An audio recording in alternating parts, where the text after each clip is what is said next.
ാണ് ഏഷ്യാനെറ്റിലെ ഉന്നതരായിട്ടുള്ള രണ്ടുപേർ ബിഗ് ബോസിൽ ഇതിനു മുൻപ് വന്നിട്ടുള്ള കുറച്ച് പേരെ ഉപയോഗിച്ചിട്ട് ശ്രമിച്ചിട്ടുണ്ട് എന്ന് പറഞ്ഞു കഴിഞ്ഞാൽ അഖിലെ നീ ആരാന്ന് പറ, ഞങ്ങൾ നിന്റെ കൂടെ നിൽക്കാം എന്ന് പറഞ്ഞു വരുന്നതിന് പകരം ഞാനല്ല, അയ്യോ ഞാനല്ല, ഞാൻ അങ്ങനെ പോയിട്ടില്ല, അല്ലെ ഞാൻ അവരുടെ ആരെങ്കിലും പേര് പറഞ്ഞു, ഞാൻ ഇവരുടെ ആരുടെയെങ്കിലും പേര് പറഞ്ഞു ഇവരെങ്ങനെ പോയിട്ടുണ്ടോ ഇല്ലയോ എന്നുള്ള കാര്യം.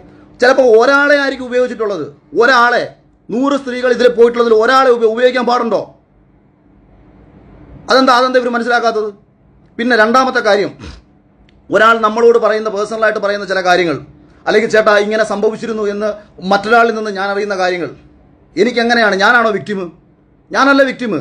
ഞാൻ ഇന്നലകളിൽ ഇവർ പറഞ്ഞ് കേട്ട കാര്യങ്ങളാണ് എൻ്റെ മുമ്പിലുള്ളത്. അതായത് എന്നോട് നേരിട്ട് പറഞ്ഞ കാര്യങ്ങൾ, എൻ്റെ ഫോണിൽ വന്നിട്ടുള്ള കാര്യങ്ങൾ, എൻ്റെ ഫോണിൽ റെക്കോർഡായിട്ട് കിടക്കുന്ന കാര്യങ്ങൾ ഉൾപ്പെടെ, അല്ലെങ്കിൽ ഇവരോട് വേണ്ടപ്പെട്ട ആൾക്കാരോട് പറഞ്ഞ കാര്യങ്ങൾ, ഇത്തരം കാര്യങ്ങൾ വെച്ചിട്ട് ഞാൻ ചാനലിന്റെ തലപ്പത്തിരിക്കുന്നവരോടാണ് പറയുന്നത്, ഈ 2 പേരുടെ ഭാഗത്ത് നിന്ന്